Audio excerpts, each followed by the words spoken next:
And coverage ન્યૂઝમાં આપનું સ્વાગત છે। ગાંધીનગરના પ્રદેશ કાર્યાલય શ્રી કમલમ ખાતે પ્રદેશ અધ્યક્ષ સી આર પાટીલની વિશેષ ઉપસ્થિતિમાં 100 થી વધુ લોકોએ કેસરીઓ ધારણ કર્યો।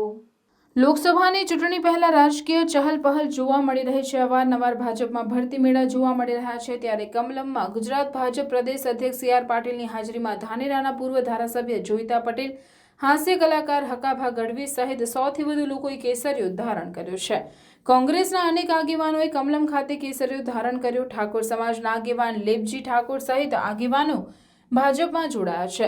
લેબજી ઠાકોરે ડીસા વિધાનસભા બેઠકમાં અપક્ષ ઉમેદવાર તરીકે 55,000 થી વધુ મત મેળવ્યા હતા। કોંગ્રેસના પીઢ આગેવાન જોઈતાભાઈ પટેલ સહિત આગેવાનો પણ ભાજપમાં જોડાયા છે।